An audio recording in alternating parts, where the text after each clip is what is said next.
So, hi Anand, welcome to the Red Sparrow. It's a pleasure to have you. Thank And you, Shashi. welcome to our show Untangled. So, what we'll be doing is that we are going to be untangling all the bits and pieces that make up Anand Gandhi, both the artist and the person behind the artist. So, tell me what's happening in this lockdown, first of all. How does a day in your life look like now? Well, too privileged to complain. The lockdown hasn't really affected our lives that much. We live on a campus here in Goa that we were very fortunate to discover, completely built out for people like us to move in. So 2 years ago, my entire team at Memesis, about 40 of us, moved together from Bombay to Goa. So here we are in Goa, and because most of us live on the campus, uh, and some of us live around the campus, we are constantly in touch, and we're constantly able to continue work. So it hasn't really affected our lives that badly. We have a lot going on. Thankfully, we were not in production; we were in post production when the lockdown began. So we had three projects in post. One is this incredible show, a science fiction comedy directed by Pooja Shetty and Neil Pagedar from our team.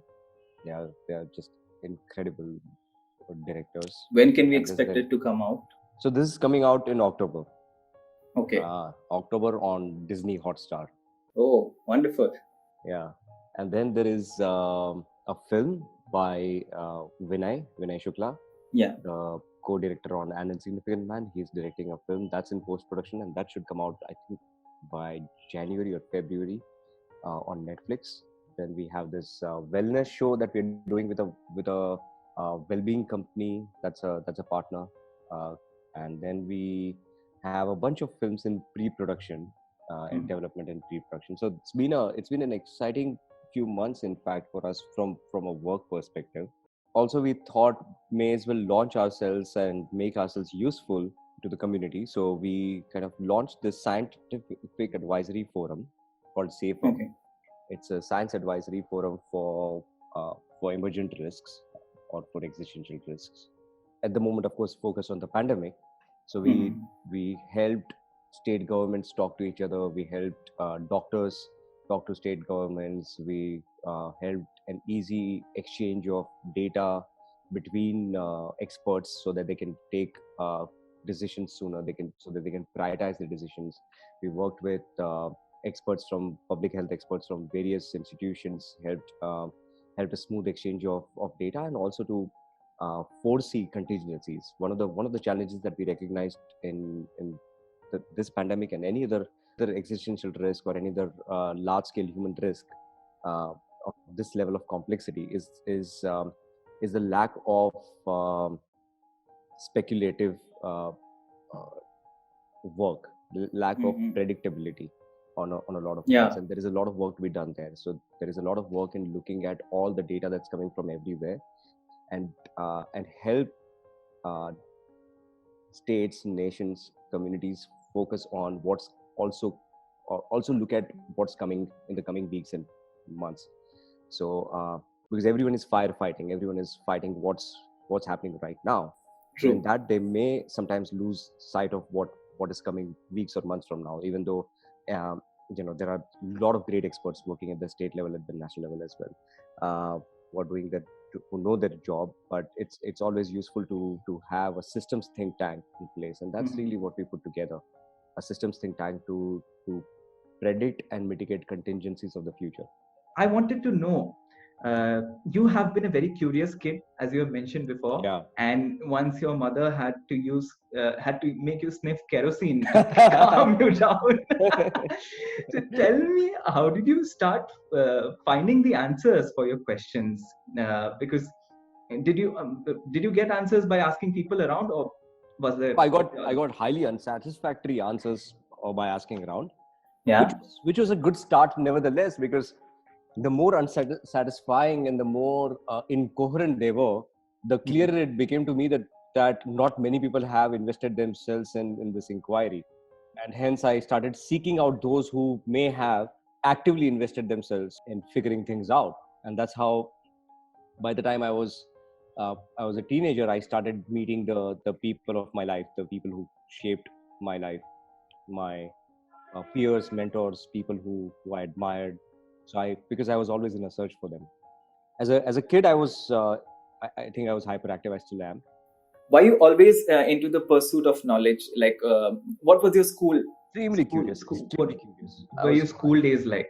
Were you a social person, or you wanted to be with yourself to learn things? I was very social. I've You always were been very very social. social. Yeah. I mean, Oh. look at Yeah, I I can see that. live with friends. My life is shaped by people. Mm. Extremely social. Out of a deep curiosity, I went. I let myself travel in all directions at a very early age. So w- the quest was insatiable. Really, it was. I remember Hmm. as a 5 years old, or 5-year-old, 6-year-old kid, constantly asking questions, constantly wanting to know how things are done, how Can you recall a few of the questions if you can? Understand how you used to think extremely then. simple things. Even like I remember, I was just yesterday. I was recalling. I was talking to my mother, and I was recalling how desperately I really wanted to know how animations are made. At the age of 5? Yeah, because I could see that there is something going on here, and it's not making sense. How can humans Do this. do this? And my mom Yeah. was like, no, maybe they put on some clothes. And I'm like, but yes, even if they were to put on clothes, what is going on? How they're like disappearing into walls, and how they're like bursting into flames, and how are they doing all of this? And my mother was a young mother. She was 19 when she had me. So, and she came from no resources whatsoever. She had absolutely nothing. And she was extremely sharp, extremely hardworking, but had very little exposure to the world. So she didn't have the answers, but she always had the intuition, had the instinct to inspire, to let me keep questioning.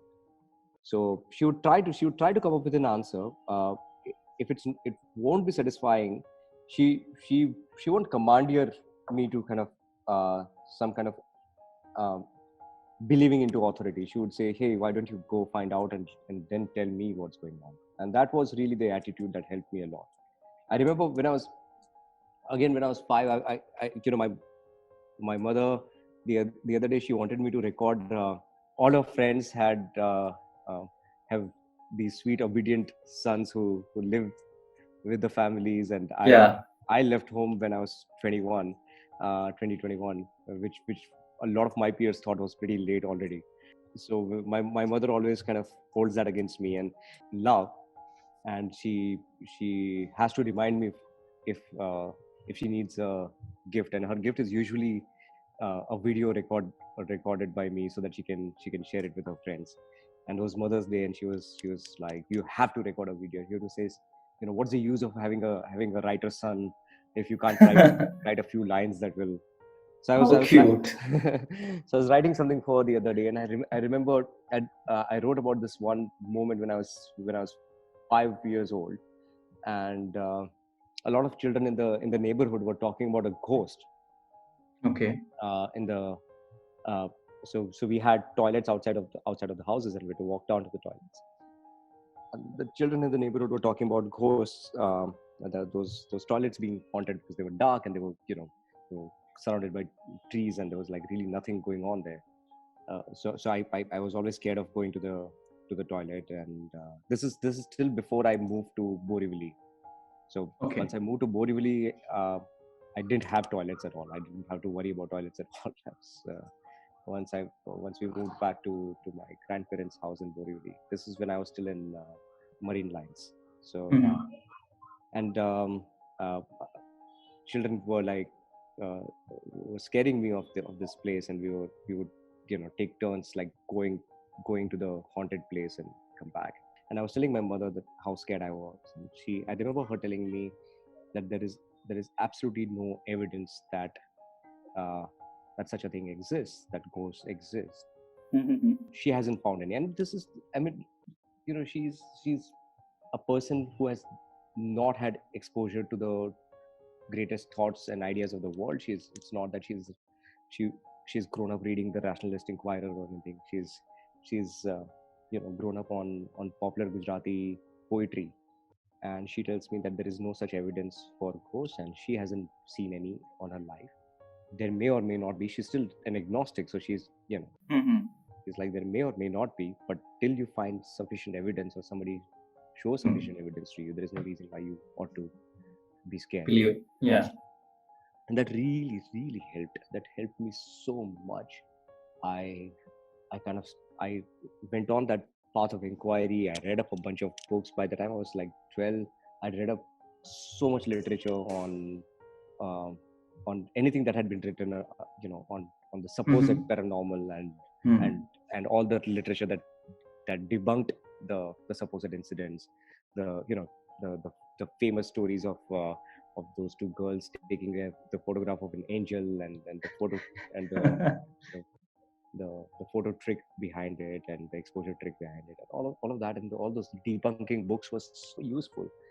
What that really helps a child do, and that's why it's so lovely, is that the moment you have this mystery, you know that this you and you get these answers. You know that these mysteries are created, are invented, are produced by the effects of things that are well understood.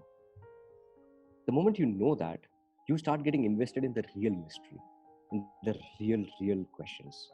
You stop wasting your time on crap like astrology and and you start getting invested in the real mystery. How do plants really grow?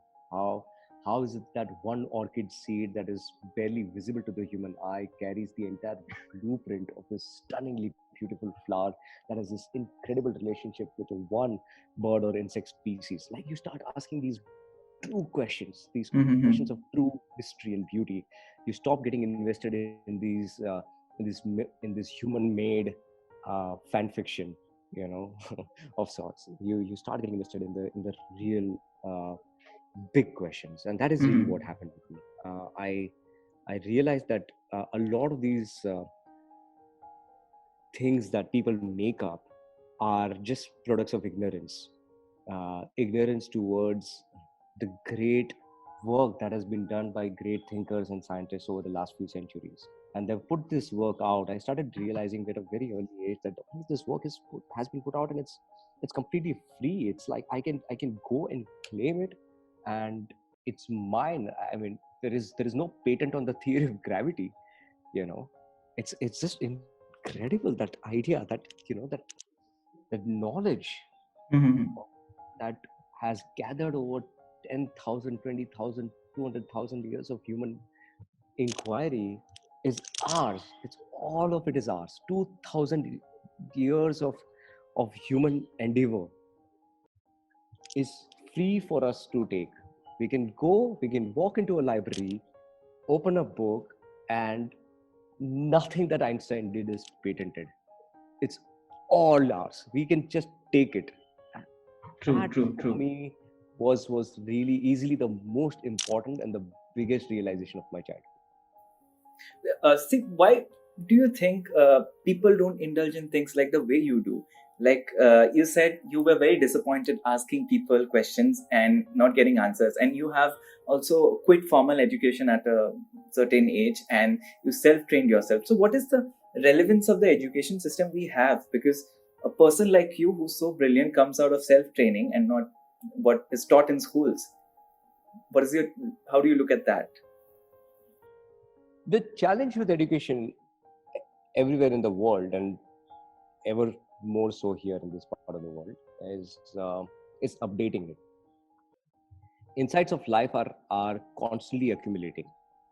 For example, the latest breakthroughs in cognitive neurobiology will take years before they make it to formal education. Okay. It's just the nature of these filters that we have to put for anything that has to be disseminated at scale. It's a self defeating. It's an inherent problem to the machine itself. That how do you update something rapidly? How do you update a framework rapidly? Now, in places, in regions like ours, in a country like India, where there is already uh, such little access to resources, we don't have for decades now. We have been living in a very make do system. We have a great constitution. We Mhm. have great natural resources, Yeah. but still, what keeps us from utilizing those great natural resources for our own benefit and utilizing that great constitution and updating it for our benefit is is the civic institutions that we have not been able to update and build. We have been, for the last 70 years, we have been subject to extremely bad politicians, extremely narrow-minded, short-sighted people with extremely short greeds. Now, which is also a product of the machine itself. I mean, they are a consequence of the absence of resources that people have, and hence the absence of access people have to knowledge, to understanding their rights. Their, I mean, most Indians don't know much about the Indian Constitution, that and don't know much about their own rights. Mhm. That's one big, that's not a trivial challenge. That's been a major challenge, right, for us, because for the last, we're talking about 1/6 of human population not having an access or a clear understanding of what their rights are. So it's easy to steal them of their rights then, because of that. And somebody who's shrewder than the others will come along and steal them of their rights. So it's, a politician is not this one person or this monolithic entity. It's just Mhm. us. It's people amongst us who who decides to use this challenge, this gap to their benefit for in the short term. But in the long term, it accumulates. And here we are now, where we are a region which has not been able to update itself very rapidly. Okay. Where most of a lot of our research is coming from outside, is secondary to the world, and we have to fall back on research being conducted in other parts of the world in so many cases. But again, in spite of that, because it's 1/6 of human population living in this region, so of Mhm. course, in spite of all the challenges, genius breaks through. In spite of all the challenges, all the ceilings, there is constant ingenuity that keeps breaking through as well. Mhm. But that happens in spite of education, not because of education, not because of formal education. We'll have to spend hours talking about just the education, what needs to be done. But Yes. uh, cut the long story short, uh, intellectual work is extremely resource intensive. And by intellectual, I'll define intellect, because a lot of people Mhm. misunderstand what intellect means. Um, if an animal is hungry, the animal goes out, chases its prey, and hunts it and eats it. Right. Now, the activity required in planning, looking Mhm. for the prey, chasing it, determining where the prey is going to land, and then hunting it down, is also some form of an intellectual activity. It's an activity of processing data, processing Mhm. information. But we don't call it intellectual, and it's more driven by very simple if then algorithms in the animal's framework, Mhm. because the relationship between what needs to be done, the steps required to be taken to get to food are very few. So can be managed with very small if then principles, like 2 or 3 principles you can code Mhm. into a program, and achieve that same effect. Whereas when you talk about creating a system where you want to be a part of a system that ensures that people don't steal from each other, Mhm. people people will get food no matter what, people It is will law and get order. access to resources, education, and there is which is the purpose of law and order, which is the function of law and Yeah. order, to achieve all of that. If Mhm. you want to achieve that, Mhm. that is an approximate action. So you have to study for 20-25 years of your life to build a bridge. You have to study for 20-25 years of your life to participate in even policy thinking or to understand policy. That process of achieving food at a later stage, of achieving sustainability, not for yourself but for your entire future, at a Mhm. at a future date, is an intellectual activity. That is what intellect means. Intellect means the ability to take data and speculate accurate futures and speculate upon the steps that will allow for that future to manifest. That is Yeah. an intellectual activity, and Yeah. that is extremely resource intensive. That is extremely biologically resource intensive. It takes a lot of the brain consumes a huge amount of energy in intellectual work, and it's also resource intensive from a collective standpoint, and that has hence been a challenge in this region at scale. And hence it's easier now for politicians to make the majority hate people who are actually working for them. Very well said. True. What are intellectuals? Intellectuals are people who are working for the future of humanity, who are working very hard to ensure that all the children that humans are going to bear have an equal future, have a good future. But because there are so few of them, because they are because of the resource intensity required in that work, and because of the privileges that have to add up for somebody to do that work, it's easier for a few short-sighted people to gather the entire mass of the species to hate them, because they're so unlike them, they're so not like them. They speak in a language, they have this codified shorthand method of arriving at conclusions, of looking at data, which looks so alien from the perspective of a person who is so bothered only on a daily basis, who is so constantly engaged and constantly trying very hard to make ends meet. For that person, this person looks like an alien, and hence the other, and hence easily otherable. And that also adds to the lag in education. That also adds to the slowness of education evolution. Then do you think that we as humanity are programmed in a way that we are not supposed to indulge in the pertinent questions, or are we, as conditioning took over us? Well, from a natural selection math, it's just beneficial for most people to not think too much. Okay.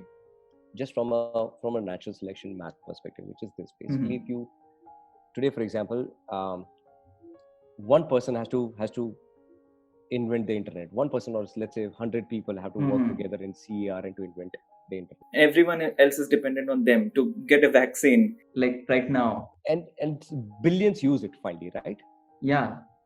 Who could not who would believe in all kinds of things that actually stand in the way of those 100 people making the internet, who would use the internet to perpetuate and propagate ideas that the people who made internet had to fight all their lives to make it, because those billions can just use the technology of somebody else's labor, use the fruit of somebody else's labor. So this kind of parasitism is a natural selection strategy. Why bother to risk thinking so much when you can easily latch onto the fruit of somebody else's labor? Is it because we are not hunters gatherers now anymore and work is divided?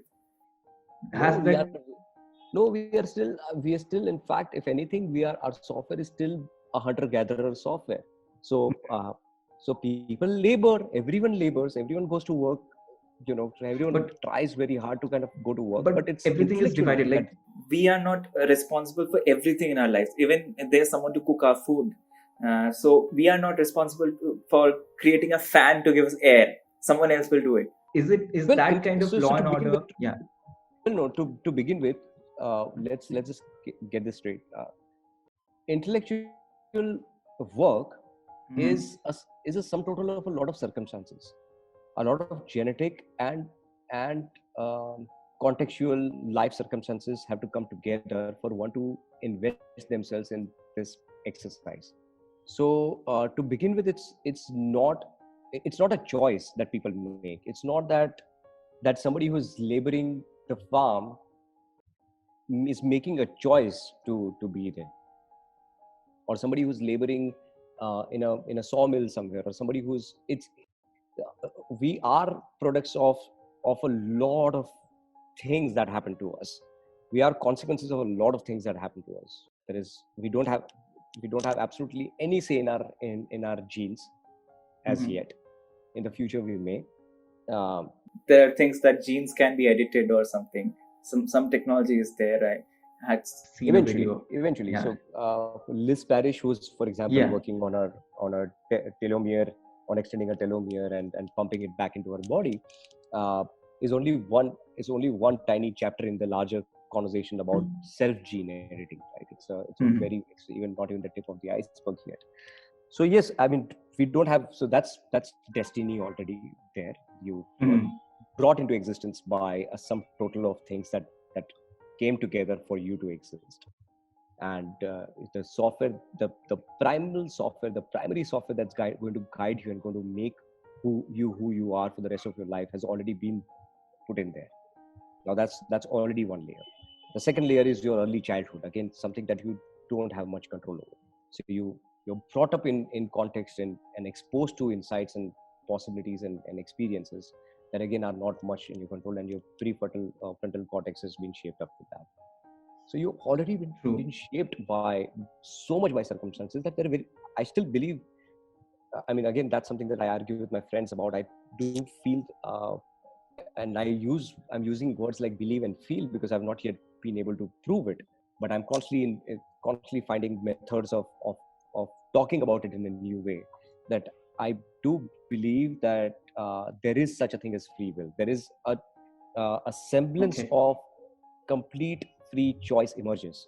The problem with free will has been that of definition. We have not been able to define who it is that is making that choice, whose will, Mhm. and what is free. I'm constantly looking at defining these things accurately, and in my light, in my definition, I think that there is such a thing as free will.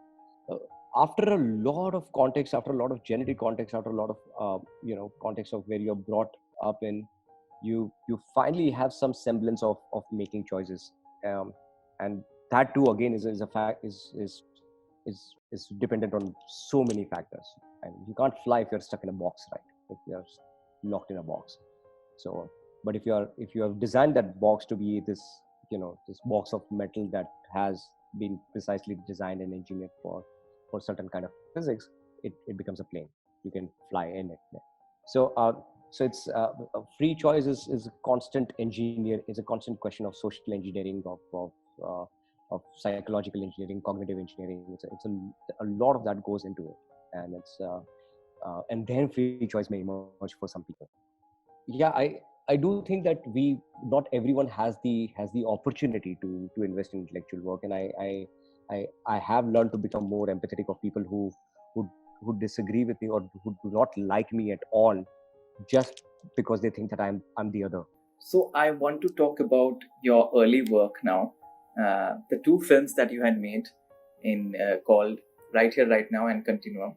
So I want to understand the design behind Right Here, Right Now, because it was made in 2003. It's a two-take film. Two parallel timelines come and merge at a point. Uh, could you tell us, like, how did you execute it? I mean, I was speculating on the idea of causality, and if there is such a thing as karma that catches up. I don't believe I, I I don't believe in that idea. I don't prescribe it. I don't think that it's true. I don't think that it works at such an individual level. That if somebody does something that is hurtful or painful, it's unlikely that it's as likely or unlikely that that action will catch up with them. But it'll catch up with a larger humanity for sure. That is for certain. So Continuum is kind of an updating of Right Here, Right Now. It's an upgraded version of that thesis. Mhm. Uh, but because I wanted to kind of visualize it, I wanted to see what it looks like. If indeed there was such a thing as karmic redemption within a lifetime, Mhm. what would it look like? What does it feel like? Um, I wanted to kind of have this storyboard for this ancient thesis, at least. And that is where Right Here, Right Now came from. I thought that the way to do it right would be to show that it's happening right here, right now, and that's the big promise, right? The big Yes. promise of that game theory that Zane talks about, that karma. The very big promise is exactly that well, it's all going to happen right here, right now. So I wanted to see if if it does, what shape would it take and what does it look like? And if it were to happen right here, right now, Mhm. then it has to happen right here, right now. Then I can't cut the shot. Mhm. It just Mhm. follows that I have to shoot the whole thing in one shot. That May I magic know cannot be broken. What number of that was that take, which is in the film? of both We the didn't takes? have we didn't have any resources. Okay, that project was made for lesser than $1,000, which included, by the way, my sustenance, my life sustenance for an entire year. So Can't believe that. we had nothing at that time. We had lesser than nothing to make that film. I mean, actually, that's not true. We had something. We had $1,000 at least. Yeah, we didn't have resources to do anything, so we rehearsed for 2 months, rigorously rehearsed Like for a both the play. shots. Okay. Yeah. Like a play that Yeah. takes place across Yeah. a 1 mile area. Mhm. So it kind of designed it, and I came from theater, so I could do that. I mean, I had to Yes. just reorient myself and think of this entire neighborhood as a stage. And the moment I did that, I knew where the wings were. I knew where the I knew where the backstage had to be. I mean, I just the moment I reoriented myself from thinking about a stage as this neighborhood, I could program the whole thing. I could choreograph the whole thing because I'd done so much of that in the last couple of years before that. So yeah, the whole thing was staged, rehearsed like a play over and over again, and then we just documented it. So we took 2 takes of each shot. There are 2 shots in the film. Both of them are 50 minutes long across a large neighborhood. So we took 2 takes of each shot, and that's it. We had to choose one of the 2 takes in each of the case, and that's all we had. I wanted to just dump the material. There was no way I was going to show that to the world. I saw the 2 takes um, of both the shots once we were done shooting. So we rehearsed for 2 months. We shot one day, then we rehearsed for 2 more days, and then we shot another day. Uh, and then I had this material. Yeah. We had to go to. I mean, even it was a long way before I could see the material, and we had to go to a friend's place who had the possibility of plugging the camera into a television set and stuff like that, and we saw it, and I wanted to dump it. It was the end for me. It was like, I cannot show this to the world. This can never be seen by people. Now it's on movie, I guess. Yeah. No, so my friends Swati and Mitesh, um, they insisted that I think about it again before I dump it. I really wanted to dump the material, and that time Siddharth Meer, who has been my post production post producer for forever now, from Right Here Right Now to like all our projects, all the way to OK Computer that Pooja and Leela are working on. Siddharth Meer has been like this really solid backbone for our life all these years. And so Siddharth called me and he said, Anand, you got to come and see the reaction here at my father's. Siddharth's father he was very kind to us, Ramesh Meer. He had a VFX studio, and Siddharth called me and Siddharth was like, Anand, you got to come here and see how people are reacting to this. And I'm like, oh man, this is going to be such embarrassment. I had so many disclaimers in my head all the way, and I didn't even have the money to pay for the rickshaw really. Like, I had to take an auto to Siddharth's place, to Oshiwara from Ghatkopar. I was like, oh God, I'm spending this money now. The last 200 rupees I'm left with, and this is the end of everything. There's no way I'm ever going to make films in life. This is it. And I was on my way. And Mitesh and Swati were like counseling me, and they were trying to kind of help me through this. And they were like, okay, don't give up. How do you want to do it? I'm like, what were we thinking?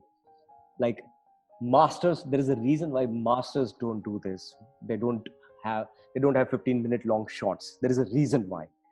Like, the kids from fucking nowhere, from Ghatkopar, never touched a camera in our lives, and we thought, and I had the fucking audacity to think that I'm going to make something that nobody does. What idiocy! Let's remake the whole film in cuts. Let's do the disciplined thing. Let's do it the way it ought to. Let's do it the way cinema ought to be made. This is bullshit. How dare I think like this? And we are on the way, and they're like, okay, let's try and raise money somewhere. I'm like, nobody's ever going to give me ever any money now. Like, I've blown up somebody's money.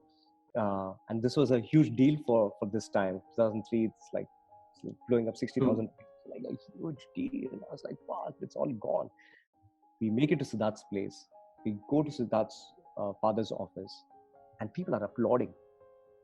And I'm like, they are applauding and I couldn't believe it. I'm like, they're just applauding the effort.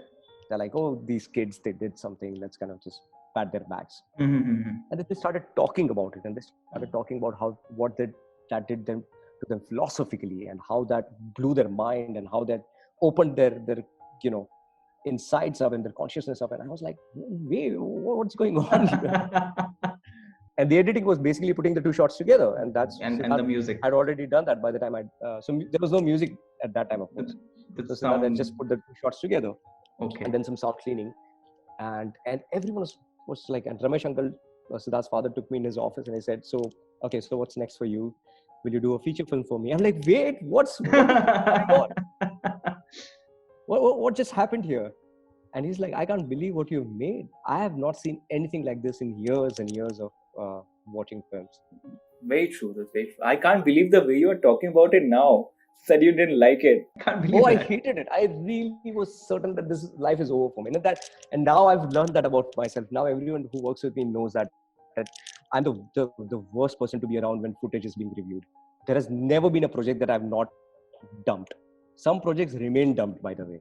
Some projects were remade, reshot just because of my paranoia. So I think there is something that I've learned about myself, thankfully, finally, and I'm dealing with that.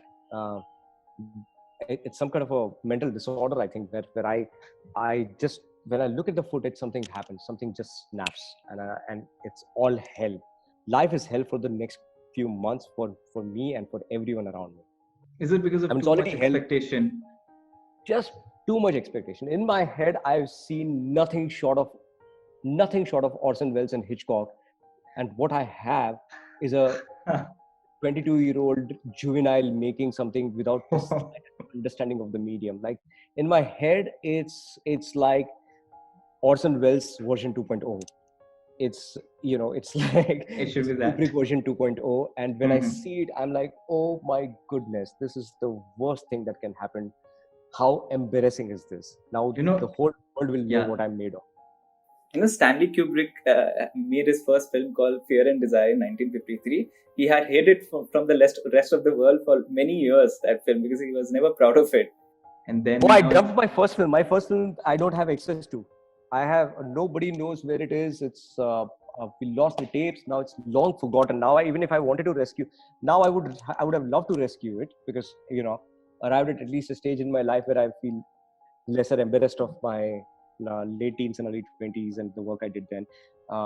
I don't know where those tapes are. So yeah, my first short film is lost to the world. It's lost to. This should be a lesson for all the filmmakers watching us, that don't do this. How much ever you hate your film, just keep it there. Why did you think that this idea, which Ship of Theseus deals with majorly, that the whole is greater than the sum of its parts, why did you think that it should reach people? Like, in a country where films are all majorly about the films which released that year, at least, the blockbusters or the films people talked about a lot were on friendships, relationships, or political films, or social issues. How political? Political is also so rare. It's so rare to find a truly profound political film. Even forget politics. I mean, political films basically mean like a corrupt politician taken down by a just hero, and like and violence and revenge and shooting somebody down and killing someone at the end of the day. It's like where true political film would mean policy, would mean politicking, would mean exchange of dynamics, and from the standpoint of what each party represents, each individual represents, and I mean, where so rare to find a political film. Mostly all the films were about people falling in love and trying to start families. That's really the end of it. And others were about people killing each other for like in newer and newer ways. That's what it's still about. That's what most of the cinema is still about. It's because we are tuned by natural selection. Again, we are hardwired by natural selection to pay the most amount of attention on creating children, on making children, hence falling in love to make children, or hence having families help people come together and make children. So continuity of life through love, romance, sex, and progeny creation, and of safeguarding of loved ones from potential danger, so violence and revenge. So these are the stories that everyone makes films about. And it's basically the same story told over and over again. The story of continuing human life through romance and through sex, one way or the other. The story of safeguarding the loved ones in the face of danger from the other, from the menacing other, which is unfortunate that we have a very complex world that we have to mitigate. We have climate change, we have pandemics, we have a very, very, very complex. We have enterprise on one hand that has to be balanced out with sustainability. We have liberties on one hand that have to be balanced out with responsibilities. There are some really complex conversations to be had, and most human focus and human resources in storytelling goes into extremely primitive stories because we are hardwired to pay most attention to them. What kind of conversation or discussion do you want to bring out in the minds of the public through the ideas that you put out in your films? In Continuum, you dealt with this idea of stimulating a feeling or emotion to create a similar effect which comes organically. Like you, even in your YouTube video, you talked about these birds, barn swallows, and how the same feeling is created by painting the male red. So what kind of a discussion do you want to create out of putting this idea forward, or the idea you put forward in Ship of Theseus? What do you want people to talk about after watching that, or do, or act upon? Well, the most fundamental questions are still the most fundamental questions. Who are we? Where do we come from? How did we get here? And what kind of world do we want to build? Where do we go from? These are the most fundamental questions, and I want people to talk about them.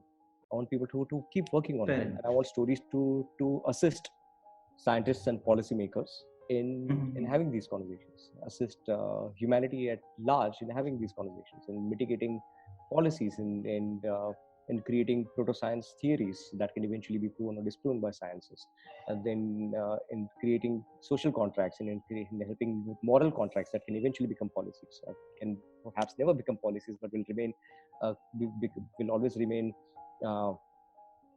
discourse of moral decency, for example, like decency or grace, which we lack in media in this country these days, as you may have noticed around us. Cannot be driven by policy, perhaps. There cannot perhaps be a law about it, right? And I'm talking about ethical decency, moral decency, about how you are affecting the mental health of an individual by talking about them in media in a certain way.